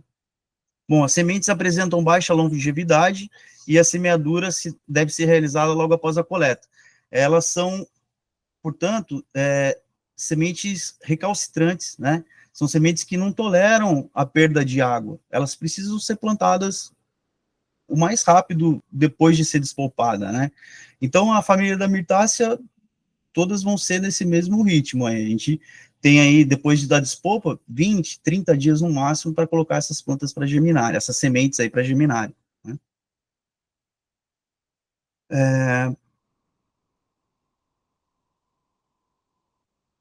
Ele fala que para a gente guardar essa semente, né, a gente precisa guardá-las em baixa temperatura e baixa umidade. Então, o que a gente pode fazer para aumentar um pouquinho aí essa longevidade dessas sementes é colocar as sementes a vácuo e guardar ela na gaveta da geladeira, lá embaixo, né? Fazer a vácuo, porque quando a gente retira esse ar, a gente diminui a umidade ali dentro do ambiente. Então, essas sementes, elas vão durar um pouquinho mais. Bom, a uvaia é uma cultura sazonal, né? A gente já falou aí da sazonalidade. E devido a esse fator, é fundamental a utilização de métodos e técnicas apropriadas que consigam fornecer a polpa dessa fruta para o consumo durante o ano todo. Geralmente, para consumir a polpa, é congelamento. É difícil congelar para o ano todo. É melhor que a gente entenda que ela é uma fruta sazonal e que ela tem um tempo para ser consumida, né? Um período do ano. Aqui a foto da uvaia, né? Essa frutinha amarelinha, né? Uma fruta fantástica. Alguns potenciais que ela tem, né? Na culinária, ela é consumida in natura ou processada em forma de sucos, geleias, compotas. Aqui no sítio a gente já fez geleia dela, a gente toma o suco também, é muito bom, né? A gente pode fazer licor, né? E, inclusive, a gente pode fazer uma cachaça com ela, porque ela, sendo muito aromática, ela vai ter uma cachaça muito aromática, né? Bom, na medicina, o fruto dela tem um impacto positivo contra doenças crônicas, né? A gente já falou, doenças como obesidade, diabetes, câncer. Também diminui os processos de inflamação, devido à presença dos compostos como o ácido ascórbico, né? Vitamina C, rica em vitamina C, até 4 vezes mais do que a laranja. né, carotenoides, compostos fenólicos e terpenos. Outras aplicações, ela pode ser utilizada na arborização urbana e rural, né, é uma árvore muito bonita, em bosques, jardins, hortos botânicos e em projetos de inclusão e reflorestamento de áreas degradadas. É uma planta que se dá bem em terrenos acidentados e não muito férteis, né. Bom, as partes utilizadas hoje são o fruto e a madeira, né, e que tem potencial é a polpa do fruto, que tem suas atividades biológicas que podem ser testadas, bem como os consequentes fitoquímicos e uso alimentício no beneficiamento de produtos naturais, ricos em compostos nutricionais. Ou seja, uma planta rica em nutrientes, né? Em nutrientes, em compostos que auxiliam o nosso corpo. Bom, ainda dentro aí das mirtáceas, a gente tem também a grumichama, né, que é Eugênia brasiliensis. O nome grumichama vem do tupi, todos vão vir, porque antes dos portugueses chegarem aqui, eram os povos indígenas, né, então eles já tinham nomeado essas plantas, né, então, grumichã, né, que significa o que pega na língua, ela tem uma característica, né, é um fruto doce, porém apresenta alta perecibilidade, como a maioria, né, estragam muito rápido. Bom, ela é utilizada na medicina popular no tratamento de artrite, diabetes, reumatismo, por meio do chá das flores e do fruto. Então, a gente trata essas doenças com o fruto, com as flores, com os chás, com o consumo in natura dessas plantas, dessas frutas, né? Utilizamos, inclusive, a casca da árvore. Bom, os estudos demonstram que o óleo essencial das folhas do grumichama tem forte ação inibitória frente ao Staphylococcus aureus e ação moderada contra a Escherichia coli. São bactérias que atacam o nosso corpo, né? Então, é interessante a gente ter esses óleos essenciais, a extração desse óleo essencial, desses hidrolatos. Opa, não tem problema, Alessandro, seja bem-vindo. Bom, os frutos da grumichama são pequenos, eles possuem de 2 a 3 sementes, tem um sabor ácido, né? A casca é macia. Quando maduros são encontrados na coloração amarela, a gente tem essa grumichama amarela, mas a mais comum é a roxa, né? A roxa escura, ela é quase preta, né? Ou manchada de vermelho. Bom, esses frutos são consumidos principalmente ao natural pelo homem e apresentam grande potencial para exploração comercial com produção de polpas, sucos, doces em massa, sorvetes, geleia, ou mesmo para inserção na comercialização de frutas exóticas in natura. Outros ramos de comercialização dessa espécie são através do uso das folhas, da casca, na medicina popular para o tratamento de artrite, reumatismo, além de atuar como diurético e anti-inflamatório. Pode ainda ser utilizado no paisagismo, principalmente no urbano, nas praças, né, nas calçadas que não tem fiação elétrica, né, por favor, né, deixa do lado que não tem poste. Seus frutos são ricos em antioxidantes, né, mais uma vez aí os antioxidantes, possuindo vitamina C e do complexo B, além da niacina e flavonoides. O aspecto físico do fruto lembra uma pequena cereja roxa, de sabor e polpa, é um misto entre jabuticaba e pitanga. É viscosa, pegajosa e adocicada. Na nossa região aqui, no nosso bairro aqui, também não tinha mais grumichama, né, não existia. Eu ouvi falar de grumichama em São José dos Campos, de um pessoal que já coletava sementes para a produção de muda lá em São José, mas a gente não tinha. Chegou para nós aqui algumas mudas de grumichama através do Instituto Auá, num projeto que fizemos com eles, né, e hoje essas frutas são plantadas, já estão no 2º ano de plantio. Eu acredito que mais 2 anos, aí a gente já inicia a produção dessas plantas, né. Depois que a gente plantou, que um vizinho nosso, que mora no alto da serra, num lugar bem isolado, um lugar onde acaba a estrada, né, você ainda anda numa trilha aí de uns 500 metros para chegar na casa lá do seu Pedro.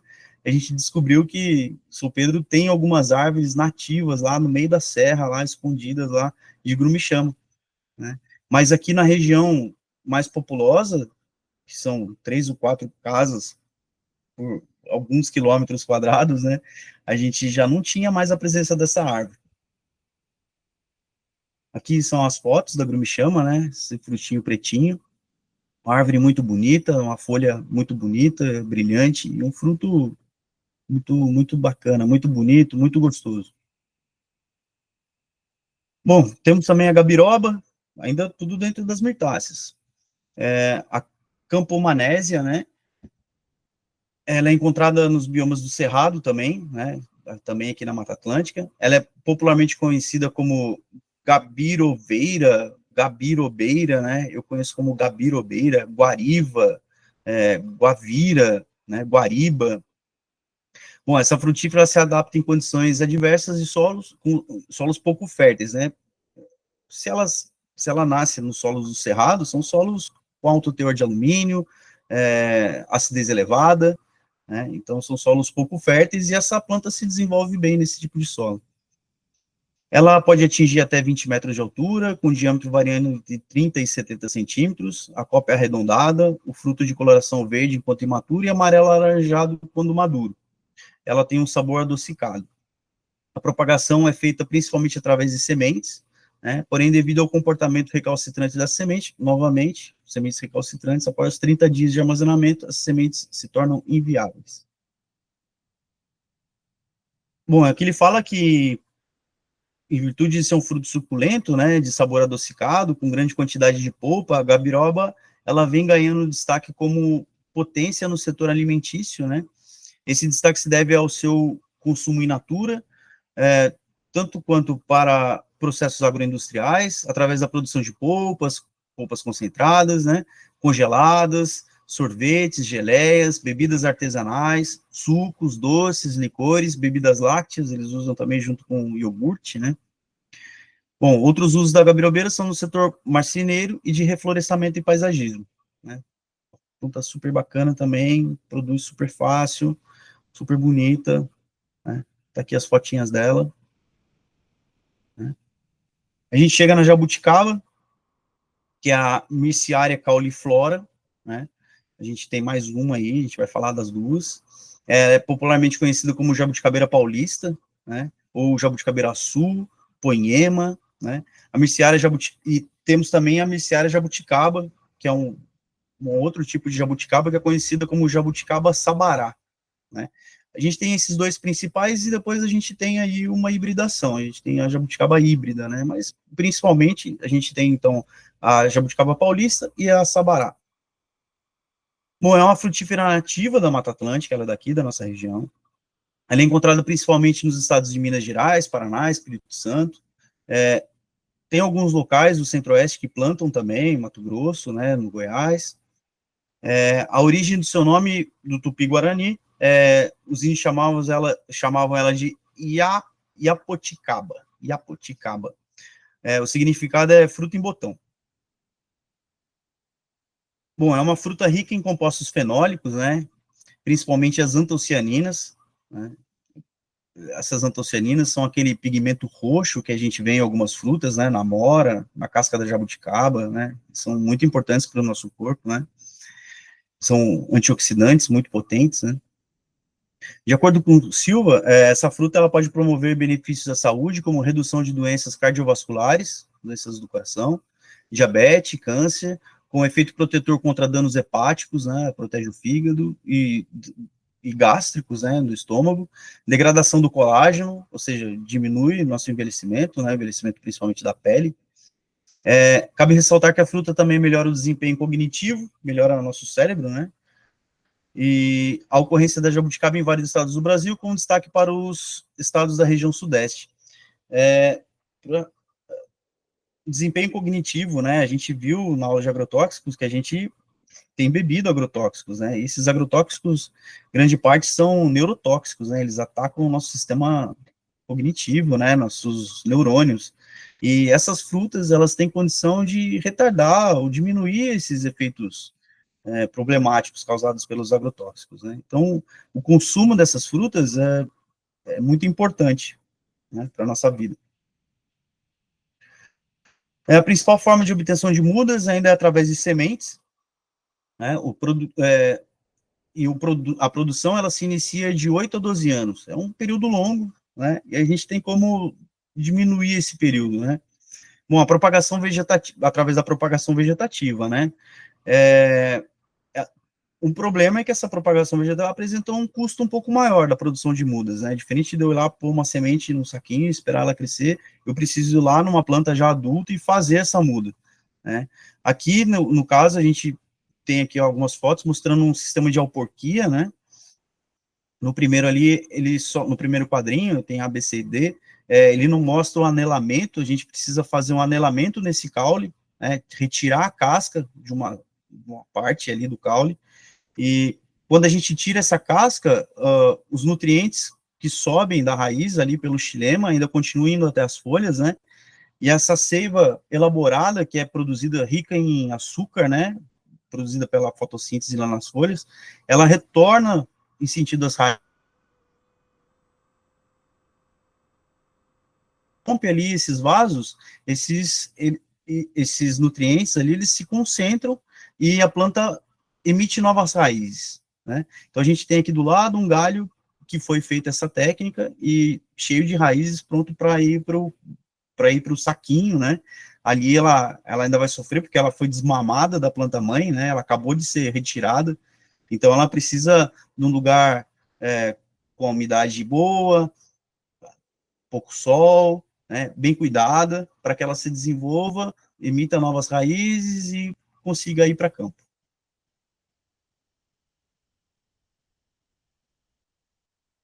O consumo da jabuticaba, né, é tanto in natura quanto a fabricação de xaropes, licores caseiros, bebidas fermentadas, vinagre, sorvete, geleia.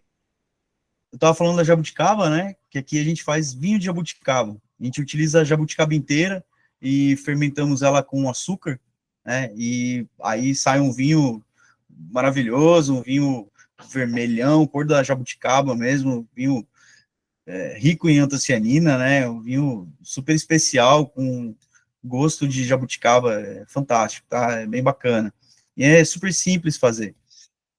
Aqui nas fotos a gente tem lá as duas que a gente falou, das jabuticabas, né, a primeira ali dá para reparar que é uma jabuticaba grandona, essa é a jabuticaba paulista, ela dá uma jabuticaba bem grandona, assim, bem diferentona, só que ela tem a casca um pouco mais grossa e o caroço também é maior, a semente é maior. Essa outra carregadinha aqui do lado direito é a sabará, é uma jabuticabinha menorzinha, com uma semente menor também, e de uma casquinha fina, muito doce, né? As duas são muito boas, eu gosto da paulista para fazer o vinho, para fazer os processados, né? E a sabará eu gosto para o consumo in natura, são jabuticabas, a jabuticaba é excelente, né? É muito bom. Falar da pitanga, né? A pitanga, a Eugênia uniflora, né? Do tupi, ela é pitag, né? A pitag, que quer dizer avermelhado, né? Uma referência à cor dos frutos, né? Ela possui um sabor característico, considerado exótico, não sei por que exótico, né? Nossa, o sabor característico da pitanga, né? Ele é adocicado, levemente ácido, é uma fruta amplamente consumida in natura, né? Com polpa bastante apreciada.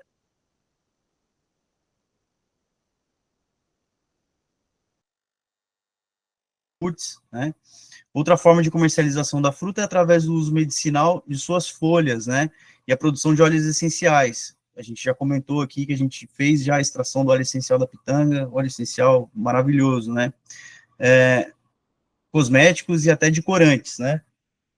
Tá aqui as fotos da pitanga, né? A gente tem uma grande variação de cores dos frutos, né? Então a gente tem desde a vermelhinha lá, característica, até uma mais escurona, a pretinha, né?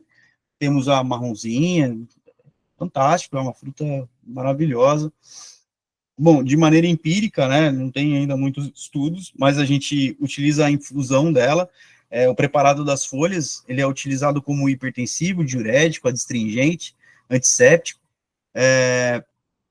antipirético, redução dos níveis de colesterol e do ácido úrico. Estudos apontam que o chá preparado com as folhas pode ser ainda utilizado no tratamento de bronquite, alívio de tosse e o fruto para problemas intestinais. Eu já tomei chá de folha de pitanga, de broto de pitanga, né? É muito parecido com o chá do goiaba. Eu não recomendo que se tome, a não ser que a gente tenha algum problema intestinal que que o intestino precisa ser segurado. Quando eu tomei esse chá, intestino travado, né? Eu até fiquei um pouco preocupado na época, mas depois dos 3 dias o intestino voltou ao normal. Mas a gente tem que tomar um pouco de cuidado ao consumir esses chás, né? Principalmente aí o chá do broto da pitanga, das folhas, do broto de goiaba, a não ser que a gente precise mesmo de tomar, né? E é sempre bom observar nosso corpo, né? Tomar doses pequenas, observar o que vai acontecer, e daí decidir se dá continuidade ou não, né? A gente tem que ficar ligado aí nesses usos medicinais. Uma outra planta interessante, a cabeludinha, né? A Mirciaria glasioviana, é uma frutífera nativa também da Mata Atlântica brasileira, pertence à família das mirtáceas, é popularmente conhecida como cabeluda, ou jabuticaba amarela, né? O nome popular é devido à presença de uma casca aveludada, amarelinha. A gente vai ver uma foto dela aqui. Os frutos dela podem ser consumidos in natura, eles apresentam um sabor agradável, levemente ácido, sendo muito ricos principalmente em vitamina C. Além disso, ele pode ser utilizado no preparo de sucos, geleias. A planta, pela sua bela arquitetura, pode ser utilizada em trabalhos de paisagismo de praças, jardins e recuperação de vegetação de áreas degradadas. Na nossa região, eu conheço poucas cabeludas, né? A gente tem alguns locais aqui que a gente ainda encontra a cabeludinha. Aqui em casa, a gente não tinha cabeludinha e também veio pelo projeto AUA. A gente recebeu aí cerca de 50 mudas e elas estão em campo. São plantas fantásticas, não são atacadas por formigas, o desenvolvimento dela é muito bom, desenvolvimento rápido, e ela não é exigente em fertilidade de solo também, é uma planta super rústica, né? Aqui são as fotos da cabeluda, né? Então ali a gente tem uma árvore carregada, do lado a gente tem um fruto verde ainda, mas a gente consegue observar ali os pelos, né? Eles chamam de cabelo, né? Por isso dá o nome, né? E ela amarelinha, madura, peludinha, né? É uma fruta fantástica também, e o sabor dela, só ela tem, é muito boa. A cereja do Rio Grande, a gente também tem aqui, né? Veio também de uma muda da cidade, a gente não tinha, né? Depois que a gente teve essa aqui, que ela produziu, também recebemos mais algumas mudas do Instituto AUA, e hoje elas estão implantadas aqui na nossa agrofloresta. A Eugênia do Rio Grande é a Eugênia involucrata, né? Ela é conhecida como cereja do mato, cereja da terra, cereja preta, ibaíba e ivaí, tá? Bom, essa espécie ela apresenta um potencial econômico devido à quantidade dos frutos, ela produz muitos frutos, ela carrega, inclusive agora está carregada, está cheia de frutos, podendo ser consumida in natura, em forma de doce, geleia, licor, ainda componente na recuperação de áreas degradadas. É uma planta que vai bem no início aí das áreas degradadas, né? Como espécie ornamental para paisagismo, na calçada ela fica linda, né? Além disso, a cereja do mato, ela vem despertando interesse também na área de fitoterápicos, né? Utilizando para fazer remédio, né? A cereja do Rio Grande está aqui.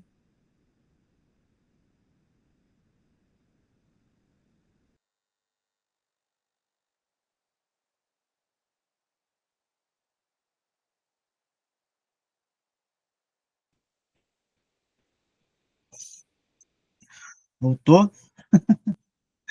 Hoje a internet tá daquele jeito. Bom, vamos continuar. Falar um pouco do cambuci, né? O cambuci, ele ocorre em São Paulo, principalmente na Serra do Mar. É uma planta da nossa região aqui, principalmente no Sudeste, né? Ocorre também em Minas Gerais. O nome do cambuci vem do tupi, né? Camuci, né? Que se deve à forma do fruto, que é parecido com um pote de cerâmica. A gente já vai ver uma fotinha dele ali. Parece mesmo, parece um disquinho muito interessante, parecido com um pote mesmo de cerâmica. Bom, a espécie ela esteve ameaçada de extinção e é considerada um símbolo da preservação da Mata Atlântica. Ela é grande fonte de antioxidantes, vitaminas, lipídios, carboidratos, proteínas, fibras, sais minerais, né? Ela é rica em ácido ascórbico, vitamina C, né? Popularmente é conhecida, ácido ascórbico é popularmente conhecido como vitamina C. Ela proporciona diversos benefícios à saúde, fortalecendo o sistema imunológico, controlando o açúcar no sangue, combatendo os radicais livres e que causam doenças de envelhecimento precoce. o sabor dela, ela é uma fruta muito ácida, né? A gente não consegue comer ela in natura, então o pessoal costumou utilizar. Ela é uma planta que tem um cheiro característico, um cheiro bem forte, né? Então eles utilizavam, primeiro que eu ouvi falar de cambuci, na cachaça, né? Colocava lá no extrato alcoólico lá para tirar aquele cheiro gostoso dela e melhora a cachaça, né? E ela lembra um sabor de jabuticaba com limão. Então é uma jabuticaba bem ácida, né? É um fruto ideal para sucos, geleias, bebidas, né? É um fruto fantástico. É um fruto tão importante que tem um bairro aí em São Paulo, é o bairro do Cambuci, né? É uma fruta nossa que precisa ser. Deixa eu ver se aparece. Olha lá, o fruto possui propriedade aromática, que favorece o uso dos alimentos em bebidas. Ele ainda é utilizado na produção de doces caseiros, sorvete.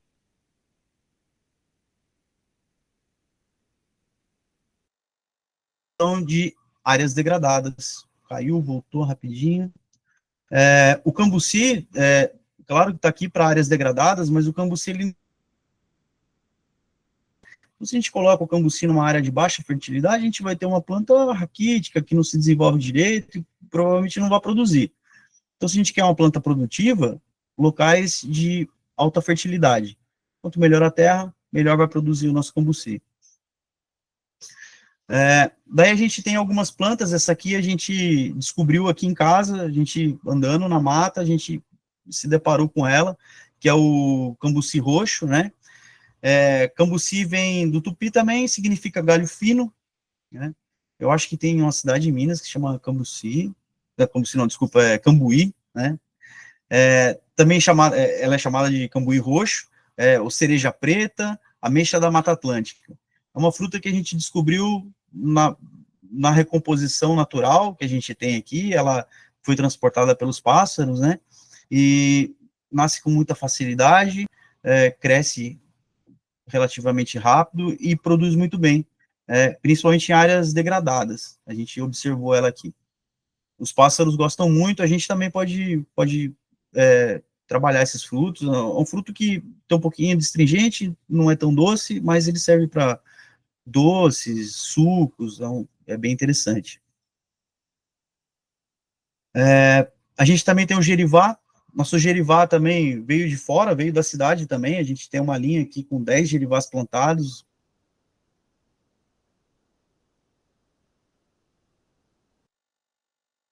Exigentes em solos férteis, são plantas que produzem de crescimento vigoroso, são plantas muito bonitas, né? Produz frutos com uma polpa muito interessante, né? Os animais gostam muito também, as aves, os roedores, todo mundo gosta aí do gerivá, né? Ele significa fruta gomosa de cacho. Ele é como se, não é uma goma, né? Essa capa que ele tem por cima do coquinho, né? Ele é um fruto um pouco babento, mas extraindo a polpa desse fruto é uma polpa fantástica, né? Bom, o nome é dado devido ao fruto no cacho, né? Na medicina popular, ele é usado no combate ao amarelão, problemas renais, diarreia, por meio de chá da casca e das flores. A amêndoa, que é o coquinho que tem por baixo dessa camada amarela, né, dessa polpa amarela, ela apresenta proteína, cálcio, e o seu óleo tem propriedade que pode reduzir os efeitos da osteoporose, artrite e reumatismo. Então, são doenças aí do envelhecimento, né, e que a gente pode estar utilizando essas plantas. Uma outra muito importante, que está na lista das plantas de extinção, né, quase acabamos com ela, por conta do palmito, que é um palmito de alta qualidade, né, é a palmeira jussara, né, é o Terpedulis, é parecida, é uma planta parecida, ela é prima do açaí, né, só que o açaí é da Amazônia, né, a gente tem aqui a jussara na Mata Atlântica, né, a do açaí, com teor superior de antioxidantes. Então, ela tem mais antioxidantes do que o açaí, então é uma planta mais benéfica para o nosso corpo, né, que traz mais benefícios do que o açaí. E a gente quase acabou com ela, e hoje, quando a gente quer tomar açaí, a gente traz o açaí lá da Amazônia, né, sendo que a gente poderia estar tomando o sorvete aqui da Jussara, né. Ela é fonte de ácido graxo, fibra alimentar, vitaminas e minerais. Ela auxilia no controle de inflamações e no tratamento de doenças do coração, as cardiovasculares, né. Uma planta super bacana também, a gente não tinha mais Jussara aqui na nossa região, a gente tinha nas propriedades mais distantes, né, as que ficam mais isoladas, porque Jussara é muito cortada por conta do palmito, né, principalmente aqui na região. A gente ainda tem os palmiteiros, né, que andam pela mata e vão cortando essas plantas e vendem esse palmito ilegalmente, né. E a gente plantou algumas plantas aqui, até um tio meu plantou, e essa planta produziu muito rápido, com 5, 6 anos ela entrou em idade reprodutiva, e os animais gostam muito, principalmente os pássaros, e ela se espalhou pelo sítio. E hoje a gente, toda a região que os tucanos, onde o tucano anda, onde o jacu anda, a gente vê nascer Jussara, né? Por conta dessas primeiras que foram plantadas, a gente vê ela se espalhando dentro do sítio. E hoje a gente tem um plantio também, né? A gente fez aí de mais de 300 plantas com o pessoal da rede agroflorestal. Dentro da mata, a gente tem uma mata que a gente isolou, tirou o gado, né, era pasto, a gente tirou o gado, isolou essa área, cercou e deixou uma regeneração natural.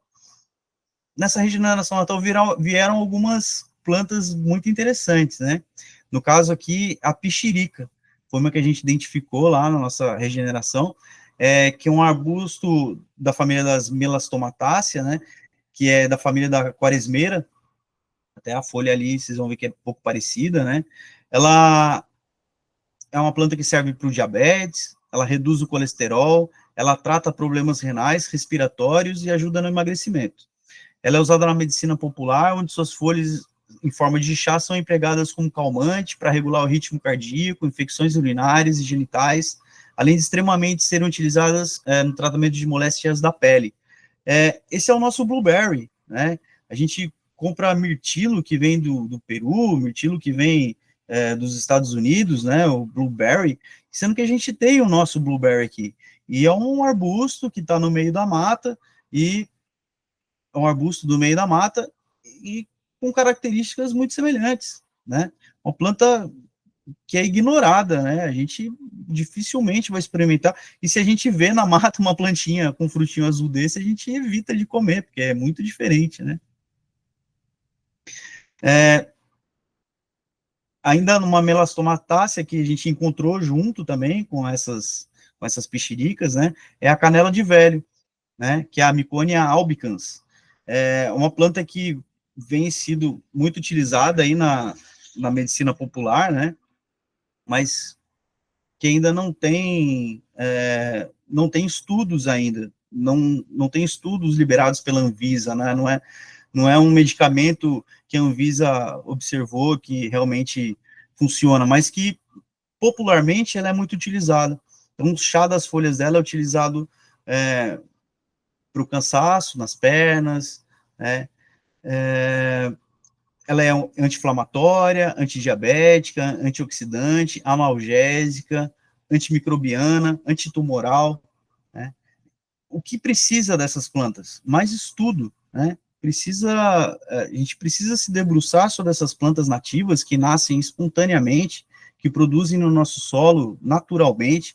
Eu não preciso colocar calcário, eu não preciso colocar adubo, né? Claro que se eu melhorar a condição de matéria orgânica, ela vai me agradecer e vai produzir mais, mas são plantas espetaculares, né? São plantas medicinais e são berries, né? São os nossos berries. Quando a gente olha para a groselha, que nem produz aqui na nossa região, eu vou, groselha, nossa.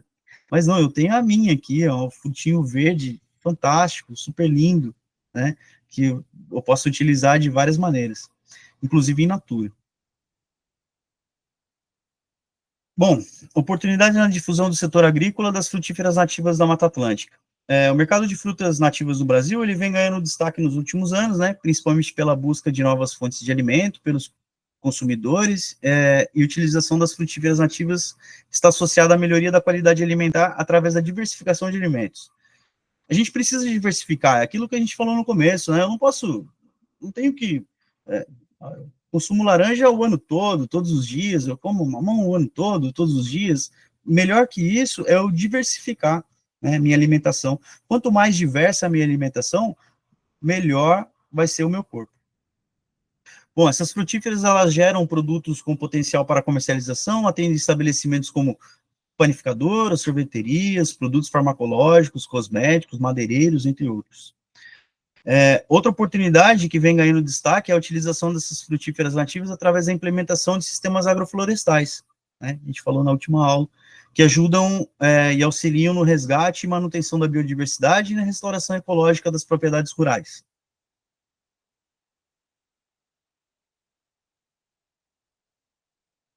Ver se funciona aqui, eu tenho um videozinho, mas não está passando. Vamos ver se vai. Está aqui. Esse vídeo é um vídeo da USP, né, dos professores lá da USP, e eles estão trabalhando com a uvaia, né? A gente vai falar um pouquinho da cadeia de produção. Vamos ver se esse vai. Pessoal, acho que minha internet não está colaborando muito hoje. Os vídeos não querem funcionar. Mas já estamos indo para o final e tem lá, a TV USP Informa 76, né, que é o desenvolvimento da cadeia de produção das frutas nativas brasileiras.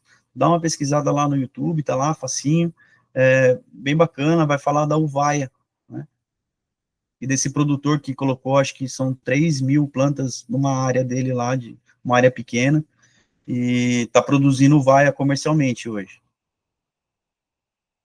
Bom, o mercado de frutas nativas da Mata Atlântica e produtos e subprodutos, né? Bom, o mercado da fruta no Brasil é composto pela grande maioria de frutíferas não nativas, né, que estão no mercado há séculos, né, como a banana, a laranja, a manga, a melancia, o caqui, o limão, o mamão, a maçã, a pera, o pêssego, a uva, entre outras. Não são nativas, não são nossas daqui, né, são de fora, são trazidas para cá. Entre as frutas nativas mais cultivadas encontra-se o abacaxi, o maracujá e a goiaba. Essas são nativas nossas. Bom, nos últimos anos, o que se tem visto é a difusão de frutas nativas na alimentação no Brasil. Isso se dá devido a mudanças dos hábitos alimentares, pela maior preocupação dos consumidores com a dieta e sua relação com a saúde, além de busca por novos sabores. A gente precisa... tem aumentado essa curiosidade das pessoas, né? Buscar coisas diferentes. Várias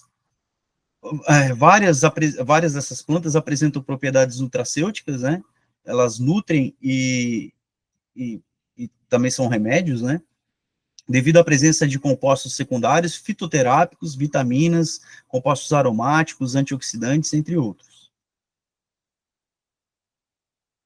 Bom, o fruto das fruteiras nativas podem ser comercializados diretamente pela unidade de beneficiamento, né? Ou seja, o produtor colhe, manda para uma unidade de beneficiamento, ou através de pontos de venda específicos, como supermercados, hortifrutis, bancas, feiras livres, dentre outros, né?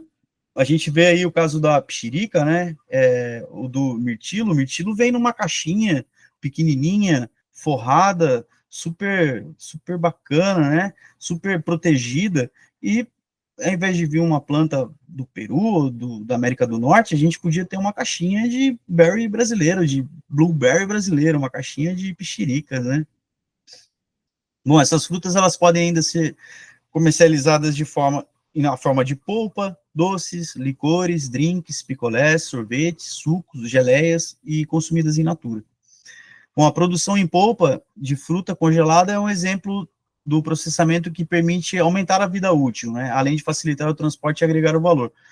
Congelar é sempre interessante, né, tem um custo de energia grande, mas é uma maneira da gente preservar esses frutos. Eu trabalhei com assentamentos da reforma agrária, e uma propriedade que eu vi muito bem desenvolvida, que gerava uma renda muito interessante para o agricultor. Eu acho que foi a propriedade mais desenvolvida que eu cheguei a visitar. Era uma propriedade no Mato Grosso, no assentamento lá do Mato Grosso, e o assentado, ele teve a ideia de colocar frutífera. Então ele começou em volta, ele construiu a casa dele, começou em volta de casa a plantar todo tipo de frutífera, todo que ele tinha acesso. Então, se ele tinha acesso à acerola, ele chupava a acerola, ia lá e plantava uma semente. Eu tinha acesso à uvaia, ele chupava a uvaia, ia lá e plantava a semente. E ele começou a plantar frutíferas em volta de casa. Hoje, esse assentado, ele vive da coleta desses frutos, do processamento, ele congela e ele entrega na merenda escolar. De longe, é a propriedade mais bem desenvolvida que eu visitei dos assentamentos que eu visitei. Bom, além das diversas aplicações culinárias, medicinais, paisagismo, reflorestamento, corroboram com a preservação desse bioma, né? Além disso, pode ser uma importante alternativa para os pequenos produtores, né? Pequenas propriedades, né? É o caso desse senhor lá, do Mato Grosso.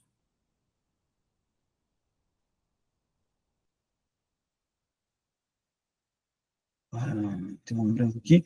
Pessoal, aqui são algumas fotos daqui de casa, né? A primeira aqui, que está numa peneira, essa laranjinha, essa é a fruta do sabiá, né? Também a gente chama também de marianeira, é uma frutinha que os animais adoram, a fruta do sabiá, os passarinhos gostam muito, não só o sabiá, mas uma grande quantidade de pássaros vem visitar essa planta. É uma frutinha docinha, ela produz várias sementes, umas sementinhas pequenininhas dentro, ela se propaga muito facilmente, o crescimento dela é muito rápido, ela também se propaga por estacas, é uma planta muito interessante. Aqui a gente estava coletando essas plantas para retirada da semente, né? Do lado aqui eu tenho a jabuticaba, que a gente colheu aqui também. Essa jabuticaba, ela a gente utilizou para a produção de vinho, né? Essa foto do meio aqui são as sementes que a gente coletou, né? Então eu tenho as sementes de goiaba, sementes de adubação verde, né? Sementes ortodoxas, que eu posso secar e guardar, né? Por algum período de tempo. Um período até um pouco maior, geralmente 1 ano, né? A fruta do lobo é uma fruta que se espalha na nossa região, tem bastante, né? A gente tem lobo-guará aqui na região, né? Os lobos consomem essas frutas e onde eles defecam, ela nasce. É uma fruta de um aroma incrível, ela pinica um pouco a boca, né? Mas ela tem um aroma maravilhoso, e quando a gente processa essa fruta, a gente consegue fazer geleia dela. É uma fruta super interessante. E ela é parente do tomate. Ainda dentro da nossa área, a gente vê aqui um plantio de milho que a gente tinha, uma milpa, né? Milho, feijão e abóbora, e uma goiabeira nativa, nasceu espontaneamente, a gente vê ela ali carregadinha, cheia de frutos, né? Com esses frutos de goiaba, virou doce de goiaba, geleia de goiaba, virou ketchup de goiaba, muito interessante. Aqui a gente está processando essas goiabas, né? Na mão aqui a gente tem as frutas da pixirica, né? Que a gente colheu aqui num subbosque, né? São plantas que nasceram sozinhas lá, são plantas espontâneas e altamente produtivas, são plantas muito interessantes. E a última foto aqui é de um jacu, que é uma ave nativa, né? Parece uma galinhona, grandão, super lindo, né? E ele está aqui num cacho de gerivá, de coquinho gerivá. Consome gerivá, consome o coquinho da jussara também, e espalha por todo lugar no sítio aqui, é bem interessante. Para a gente finalizar, tem aqui a foto do meu tio, né? Ele está aqui do lado da palmeira jussara que ele plantou, e hoje temos milhares de descendentes dessa palmeira jussara nascendo por todo o espaço aqui de casa. Essa palmeira é uma palmeira que produziu muito rápido. A jussara, quando a gente planta ela num local que tem um pouco mais de luz, ela não fica tão alta, né? Ela não busca tanto essa luz. Se planta no meio do bosque, ela cresce bastante, porque ela cresce em busca da luz. Essa, como foi num lugar um pouco descampado, mas que ainda tinha sombra, ela produziu baixinha, né? Então, meu tio está em pé ali do lado do primeiro cacho que ela produziu, né? Aqui do lado a gente tem a educação ambiental, né, que a gente trabalhou na Escola Família Agrícola de Urapuru, com processamento, né? Então, eu acho que é bacana os estudantes acompanharem, né, saberem o que a gente pode fazer, como fazer, né, trabalhar o processamento. Isso aqui foi uma aula de agroindústria, né?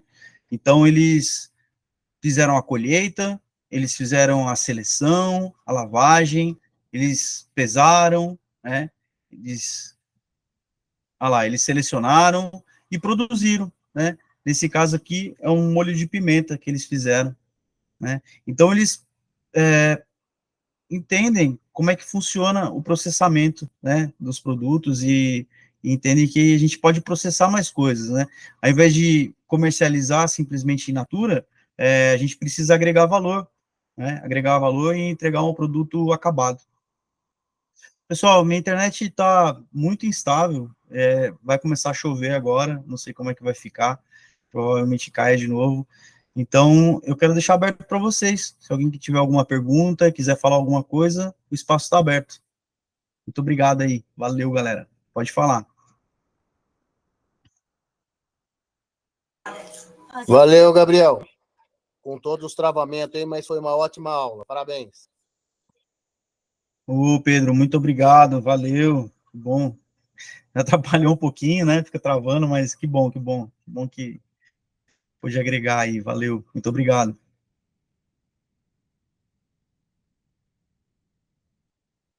Eu acho que é isso. Queria, então, agradecer a todos vocês, né, por estarem aqui.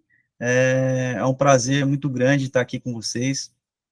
É uma felicidade grande para mim também poder estar passando um pouco disso que a gente vive aqui no sítio, né? E agradecer vocês de coração. Muito obrigado para vocês. Tudo de bom. Até logo. Tchau, tchau. Até a próxima. Até logo não. Até a próxima quinta-feira. Valeu, pessoal. Muito obrigado. Valeu, Pedro. Valeu, Obrigado, Laura. Gabriel. Obrigado, Até Maria. mais. Valeu pela. Obrigado, Alessandro. Valeu, Isa. Valeu, Renato. Tchau, tchau. Obrigada. Eu que agradeço.